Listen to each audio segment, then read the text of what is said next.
Hi guys, this is just a very quick vid, I guess.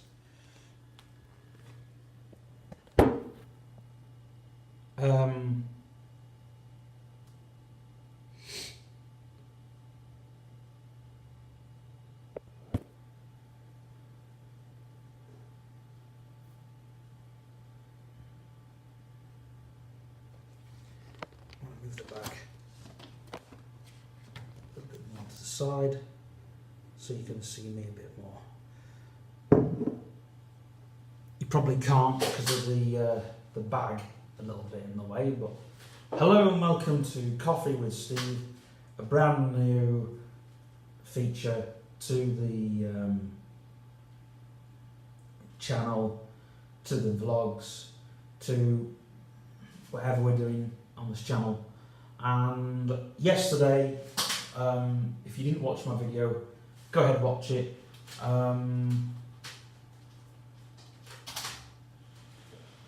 It was me kind of discussing, Andy's here as well, but we're both at the moment trying to sort stuff out for things. So I've got rid of my fax machine in the office. As you can probably see, the fax machine is at home in my office, in my real office, in the design department. But I'm using that other office for other things that aren't really mind mob related. So I'm gonna have a sip of coffee because I'm not talking the whole time. That slurp just proves that I am drinking coffee. So this morning I wanted to talk about yesterday's midweek video. If you didn't, go watch it. Go watch it. But I just want to talk a little bit briefly on it. Driving Your Own Vision, and it's a great series. And there's going to be a Facebook page on it pretty soon for those who want a bit more NLP related stuff that I think people will need. Now, I wanted to do some Magic Silver Room news on the channel. The Magic Silver Room is going to be a video magazine soon, but it's also got a Wix site, and go visit that if you're interested in Magic Silver Room, MSV for short, as the kids are calling it now. And I think you should go and check it out because it's just really cool. There is also a Cyberclans Magic Silver Room page, which we're constantly putting stuff on now, anything that we find. But the Wix one is just going to be up and coming stuff. Check out the Facebook page is looking really good, and it's got some good articles on it now. It's probably one of my favourite Facebook pages that I seem to manage, and it's one that I seem to kind of look over because at the start it was a bit of a rebellious thing against Synthetronics because they weren't letting us have a Cyberclans Facebook page. But political views aside,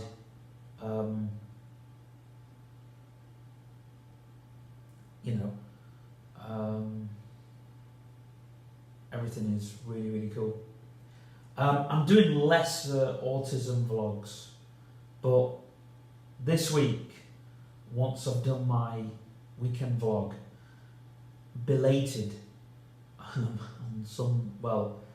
it might be on Sunday, so you'll get it probably on Monday, probably next week, for those who watch my channel.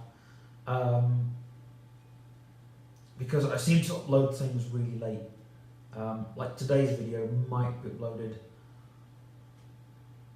at 1 o'clock. So you'll get today's video about 2 or 3 o'clock, depending on when this gets uploaded. But that's another thing I want to talk about is the YouTube side of MindMob. MindMob doesn't really do YouTube. YouTube is just a thing for us that we share, but we do want to do some really strong series that big the channel, take the channel in a new direction. I originally had this YouTube channel as a way of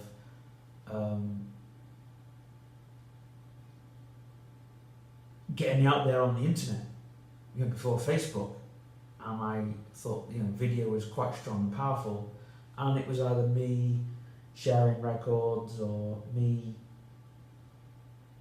and I've kept a few of those videos on. There's a couple of me being DJ Megatron, there's a couple of me in the shop, in the record shop when it first started, and there's some really early videos, but I did some conspiracy theory videos.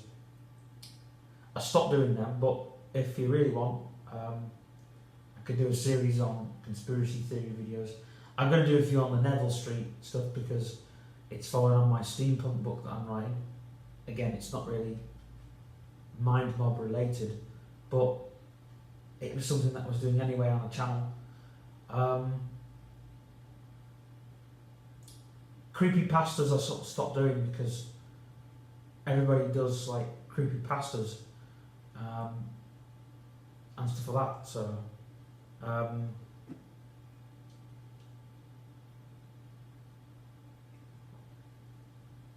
but I want to talk to you about Autism Hour. Now, there's a YouTuber called Kevin Chapman. I should just check him out because he's his channel's not really an autism channel, but he has an autistic son, and they've been bigging up the Autism Hour with Connor Ward. So I'll link that in the description because I think you should go and check that out. I'll just link the channel and it'll be somewhere on the channel. And they've got some good stuff on there. But people ask me about my autism, my sensory issues. And I don't have any sensory issues, more or less, because I don't have an issue with touch or smell.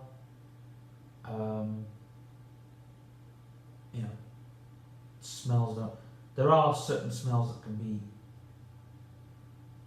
overpowering. Smells that you can sort of taste of it, They're the smells that I think, oh man,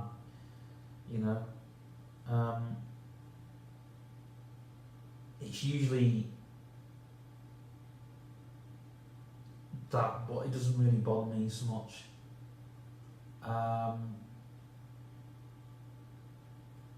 The smells that I like, but the reason I like those smells is because they take you back.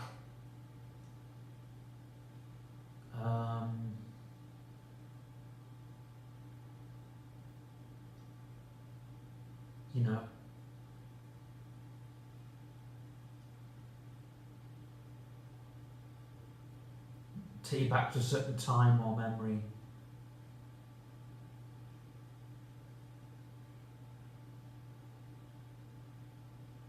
Like when I smell diesel perfume, it reminds me of a girl that I went out with. Strange things like that. The only sensory issues I do have are more tactile based. Like I hate the taste of toothpaste. I hate the feel of a toothbrush being in my mouth. I hate certain things. I hate the feel of. I've actually got a slimy ball that I hate the feel of, but I'm using that to deal with some tactile issues that I have. Cling film is a big. I only need to think of cling film, and I get agitated. I used to get really anxious with cling film, really anxious. There was a time when, but a friend kept teasing me with cling film, so luckily I managed to get over it. I'm still not over cling film, but I'm not as bad as I once was. There was a time when I just wouldn't feel cling film at all.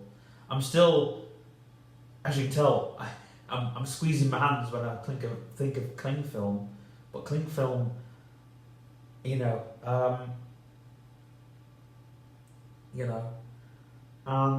I've had to pay a price for a few of my sensory issues. There was one time, like, I don't like the feel of mud or anything squelchy, and sorry, I'm just thinking of all the things that bother me. Anything slimy or gooey, I don't like the feel of that. But I was in this muddy patch. I must tell this tale, it's true. I just didn't like the feel of this. I was on a walk with some friends. I'll just say that to cover myself. I was on a walk with some friends, and there was an electric fence, and I was in this muddy patch, and I didn't like the feel of this muddy patch because it's squelching, icky. Anybody listening to this who's probably on the autistic spectrum will kind of know exactly where I'm coming from. And it was squelchy. I managed to find a non-squelchy patch, right? But as I was finding this non-squelchy patch, I was holding on to the electric fence. So you can imagine what the consequence of that was. So I thought to myself, I wish I'd have stayed in the squelchy patch. Then I wouldn't have got electrocuted by the fence. But, it's just things like that. I have little issues. There are certain things, that,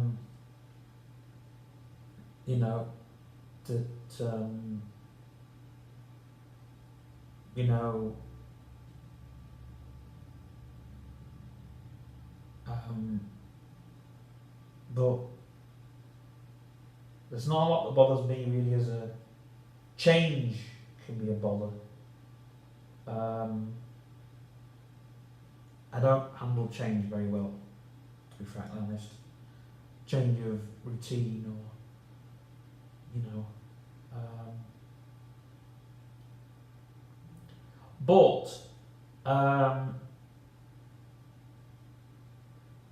when I go shopping, I want to point this out because people do ask me about autism now because I've been bigging it up on the radio this week. The one thing that I like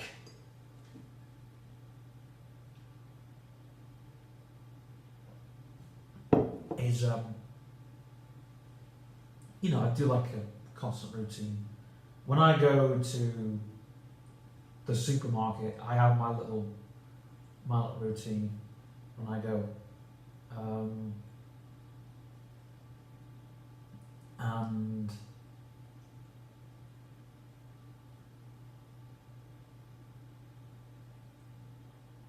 it's strange because there are people that I've told that I am autistic as well as visually impaired, and the staff in the store that I go in, I'm sure they won't mind if I give them a mention. Morrison's in Southport, brilliant place.